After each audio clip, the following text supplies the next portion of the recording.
everyone. My name is Mrs. Q2 Pasay, a junior high school teacher from Pasay City East High School. I am here to help you learn and understand the topic that we're going to discuss today. Guaranteed that I can be a great assistance. I will make our discussion as lively as possible. We are now in the quarter 2, week 3, day 4 of the English 9. Our objective is to organize information in various ways like graphic representation. Do you agree that graphic organizers or graphic representations are great?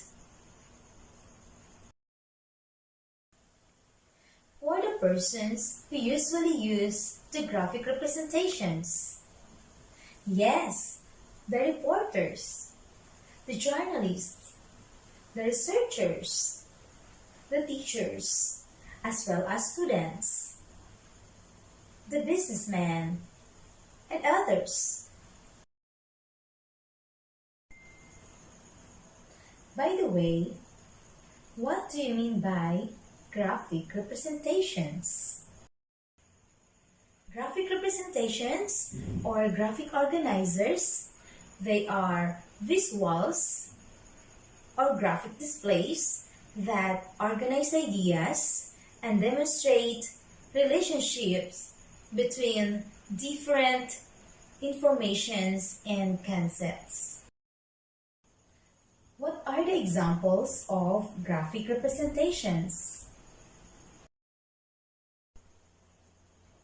The examples of graphic representations, we have line graph, bar graph, pie graph, histogram, Venn diagram, line plot, and the last one, stem and leaf plot.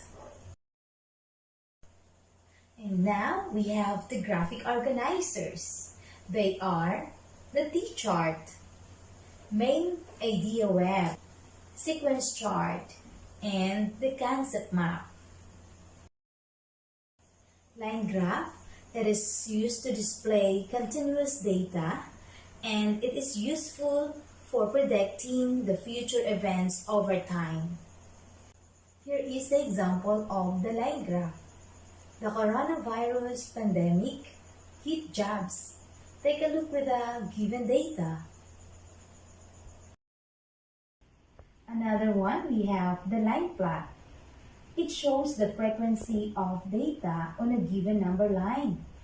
X is placed above a number line each time when that data occurs again.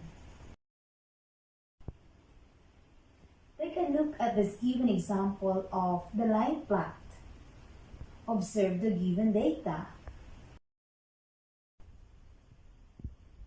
And then the bar graph. When I say bar graph, it is used to display the category of data, and it compares the data using the solid bars to represent the quantities.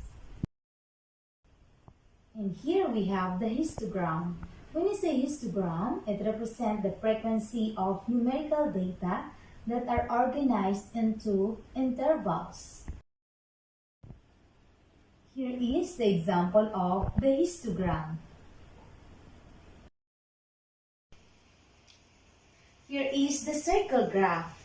When I say circle graph, it is also known as pie chart that shows the relationships of the parts of the whole.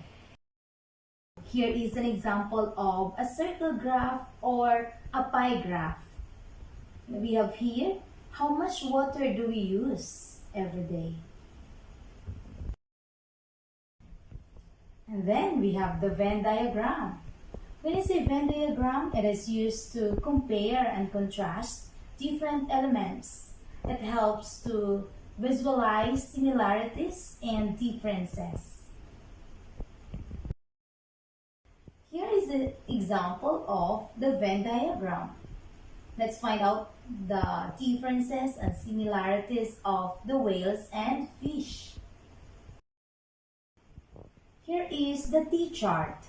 When you say T-chart, it helps to organize ideas into two columns and examine the two components of the object.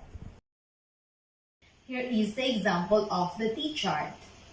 The first column is verb and the second column is noun. Next, we have the concept map.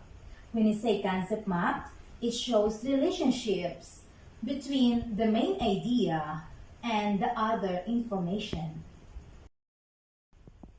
Here are the steps on how to draw the concept map. Step 1. Pick a topic. The first step is to identify a topic you need to study with your concept map. Step 2. Do a quick brainstorm. What are the facts, ideas, concepts, themes, queries, etc. And then the third step, start to draw the map. And the last one, you have to connect the concepts. Here is the example, the solar system concept map. Here we have the main idea web. The main idea web starts with a central idea and branches out into related ideas and details. Here is an example of the main idea web. The title is My Dream Job. We have here sequence chart. When I say sequence chart, it is also called a flow diagram. It presents a series of steps or events in order. Here we have the sequence chart. So, in identifying the sequence of events of a story, let's identify first the exposition, followed by the rising action, then the climax, the falling action, and then the resolution. And then we have the cycle diagram. It is a type of sequential chart that is used to represent a sequence of stages, tasks, or events in a circular flow. Why are graphic organizers useful for selecting and organizing information?